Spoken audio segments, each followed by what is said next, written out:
I did it. I'm back. I'm back. Oh no.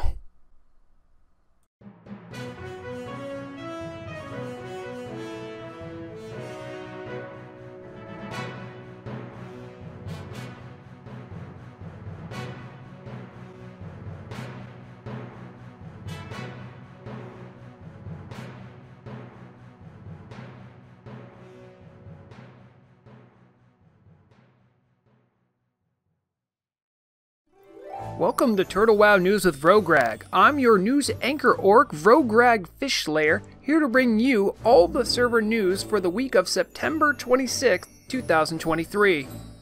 I am back from beyond the Greymane Wall to broadcast here at Frey Island, where I last was when I was sent away during that suspicious press briefing.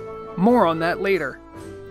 We have 2 weeks worth of news to cover, everything from patch notes to Market Watch and much more. So let's get to it. I'm the Orc, and here's the news. Our top story is, without a doubt, the biggest in a long while. The release date has been dropped for the much anticipated 1.17 patch, October 3rd, which means we only have 1 week left until Beyond the Gilneas Wall drops, and we can explore things like Mount Hyjal and Karazhan. In related news, some of you may have noticed that I have been gone for some time.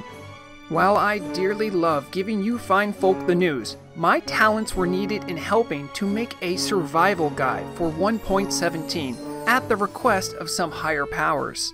So, rather than just simply try to escape the bizarro realm of the PTR I was banished to, I gathered a bunch of information and compiled a compact crash course for new and returning players, so no one will miss a thing on all the new exciting content coming out with the new patch.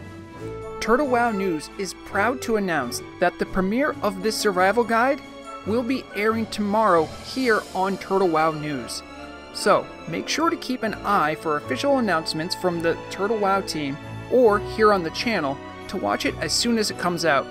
Come bear witness as yours truly reveals all that I witnessed on the other side of the Greymane Wall.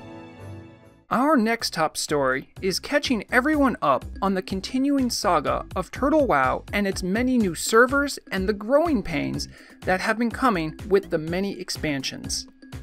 Rather than bore you with all the play-by-play, I prepared a series of slides that should help everyone understand the timeline and catch up everyone to where we are right now. Back on September 9th, the 2 newly announced SEA realms were opened, and was already a doubling of what the Turtle team thought they would initially need to expand for the many Chinese fans of the project. It became apparent by the 11th that a wave of eager new Chinese players flooded onto the servers once they were opened. Not only that, but there was also some hardware limitations that essentially capped one of the new realms at 1,000 players. This had the unintended consequence of preventing Chinese players that were currently on the EU realm from transferring off and onto a natively supported client, so the previous plans to drop Hanzi support were also delayed. On the 16th, after many efforts from the team, some of the hardware issues were resolved, an additional realm was also opened up for SEA players, and transfers were finally allowed to go through. Just a day later, the team announced that it could finally start prioritizing English-speaking players when they were in a queue, as a way of making the EU realm primarily English-speaking and the Southeast Asia realms primarily Chinese-speaking. While the Turtle team dithers about any final decisions on any new EU server or servers, most recently on the 23rd, the team announced a 4th Southeast Asia server joining the Chinese-speaking community. But this one is a PvP realm called Blood Ring. As far as what is coming soon, Turtle WoW News understands that the queue system is still a work in progress, but there are some signs of issues lessening for EU players, who are primarily affected by the long waits. As of the date of this broadcast, the EU server still has support for Hanzi characters, though there are still plans to stop supporting the font in the near future. So that should bring us up to right about now. If you're interested in seeing an updated timeline of where the team is currently at in their expansion goals, I'll leave a link to a forum post curated by Acalix that can act as a nice supplement for this information. I know I glossed over some smaller details, but I hope this broadly helps educate and give you context for any news coming in the future. That does it for now on top stories. Let's go over to Market Watch to see how the market has been developing these last 2 weeks. Welcome to Market Watch. It has been a minute since we checked in on the markets, and it's been a crazy ride for any of those keeping up on top of market news. Let's jump right in. Arcane Crystals. The climb hasn't skipped a beat. In the last 2 weeks, Arcane Crystals climbed nearly 15%, up 5 gold. There doesn't seem to be any stopping the meteoric rise of this precious gem, climbing from 15 to 40 gold since we've been keeping record. Black Lotus. Things seemed stable until the 20th of September, when the herb started a recent climb, spiking up by 4 gold more recently. These prices are breaking into new territory not seen since early August. Cured Rugged Hide. Mostly remained flat last few weeks, with some volatility around the 15th, but still close to where it started. These prices have effectively shrugged off the slump of late July and August, and are indicators of a new price level for the leatherworking good. Brahm's Blood had its normal ups and downs, a normal deviation of 20% up or down, around the 60 silver mark, but did slowly show some growth. Historically, these prices still fall quite a bit short than the highs of midsummer, but are starting to show some slow upward trends. Large Brilliant Shards showed some slow trends varying up and down between 5 and 10%, but ending the short term only up a few silvers. It doesn't look like the crystals have any lower to go, it's all up from here. Mooncloth has demonstrated that the market for the cooldown cloth is prone to wild swings in the recent period, and is likewise slowly trending upwards, though still ending about even. This recent uptick in price might be the market showing more resilience than investors previously thought. Quick editor note, sorry I forgot to script lines for Stone Scale Eel, but here are the graphs. The SNV7, the only market index for Turtle WoW. We're seeing higher index values than ever seen before, with a new high of 19.48. The combined efforts of many of the cooldown commodities rising in value, and the modest gains of other commodities in the index are showing the rapid population boom is starting to give way to some levels of gold inflation and a fast-growing economy. That's all we have for Market Watch's various data sets. However, Market Watch would also like to put out an investor advisory. Next week will likely be tumultuous for the markets. The soon coming 1.17 patch is going to change many recipes and reagents, while certain new quests will need commodities that are not yet disclosed to the public. It will be a chaotic time, so make sure to invest wisely. It's been too long since we've been able to check up on the changelog, and one just dropped on the 24th, so let's run through it with the changelog roundup. 2 sets of highly contested mobs have had their respawn rates adjusted recently to help high-level players farm raid consumables more readily. The Winterfall Furbolg of Winterspring, with their Eco and Firewater, are hotly in demand for their fantastic melee buffing items they drop. Meanwhile, the Basilisks, Vultures, Boars, Scorpox, and Hyenas of the Blasted Lands also had their respawn rates increased. They all drop reagents for the ever-powerful Blasted Land buffs, received as repeatable quests from the 2 blood mages Lenore and Josiah. This will make getting the best buffs less of a chore, and surely is a welcome one for all the raiders on the server. In the same vein of making things a bit more tolerable for a crowded server, a change is coming that will help priests aiming for their special class quest reward, Benediction. The vanilla behavior of the quest NPC who facilitates the bulk of the quest, Eris Havenfire is such that anyone who fails the quest will suffer through a global hour-long cooldown before the quest is available to be tried once more.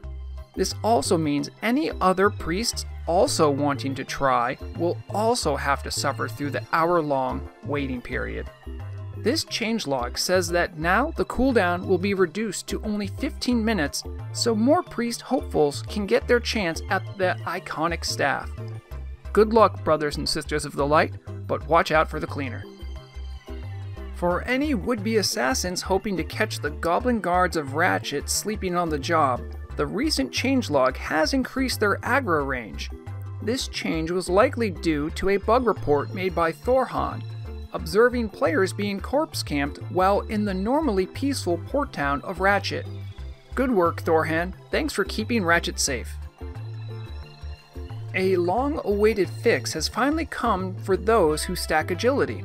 As early as June of this year, a known bug was preventing a shaman's Grace of Air totem from stacking with Elixir of the Mongoose or Greater Elixir of Agility. The player would get the better agility enhancement of the totem, but lose out on as much as 25 agility from their elixirs. Hunters, rogues, and feral druids could be heard cheering in the distance with this announcement. In related buffs not working correctly news, Trix Mini reported not observing the benefits of an elemental sharpening stone showing up for their character. This too seems to have been fixed, so our friends with sharp-bladed weapons can get back to cutting down their foes for that extra 2% critical chance. Paladin tanks warmly welcomed a tweak to their taunt in the changelog. Those stalwart servants of the light bold enough to tank for their allies rely, as all tanks do, on a taunt spell called Improved Seal of Justice. Seen here, the spell itself has two constituent effects. One is a stun, and the other is a taunt effect called Hand of Reckoning. Normally, judgments for paladins only roll once on the resist table, but since the taunt had two effects, it was rolling twice on the resist table, making effective taunting much more difficult for paladins on raid bosses. The changelog has altered the spell to now only roll once, helping paladins be more effective tanks. Thank you to Venora and Verdict from the Paladin channel of the Turtle WoW Discord for helping to educate this simple-minded orc in these matters. That is all we have for the changelog roundup. If you're interested in reading the changelog in detail, I'll leave a link to the forum post, as I often have to gloss over some of the more minute changes, but you still might have something that affects you. There isn't a feature story today in light of the big survival guide coming out tomorrow. However, there is one thing I'd like to also announce for this weekend. I was graciously invited by Shockwarden, who I interviewed a few weeks ago about his involvement with Nater, to Turtle WoW's first Shaman-only Molten Core run happening this Sunday. If you have a Shaman and are interested in joining, please get into the Nater Discord and sign up. It seems at long last those responsible for calming the elements are going to be the ones to put down the raging elements deep below Blackrock Spire. If you don't have a Shaman or can't participate but still want to watch history being made, the raid will also be streamed on the channel here. Our very own camera operator, Obomsawin Tallgrass, will be participating in the event as a shaman herself. We here at the network wish her, Shockwarden, and the rest of the raid the best of luck. Well, it certainly has been a real crazy last few weeks. I was a raven, traveled through worlds, saw things you wouldn't believe, and I'm still trying to keep up with events here. It's just about enough to make an orc cry. I'm just anxious to get off this island though, just in case Akalix tries sending me back beyond the Greymane Wall. I still plan to stream this Saturday for Fish and Chat. Make sure to come by for fishing, Q&A, and maybe even adventure or two. Check out what we got up to this last weekend. Oh wow, this is actually a good vantage point to attack from. So just get a look, a lay of the, or just jump down if you're a paladin. Of course, make sure to check out the survival guide premiering tomorrow, or come watch the Shaman Molten Core run on Sunday. It'll be a busy week here for the network. That concludes our broadcast for this week. I wish you well wherever your travels may take you. I've been Vrograg Fishlayer. Thank you for watching, and remember, the deadliest weapon is knowledge.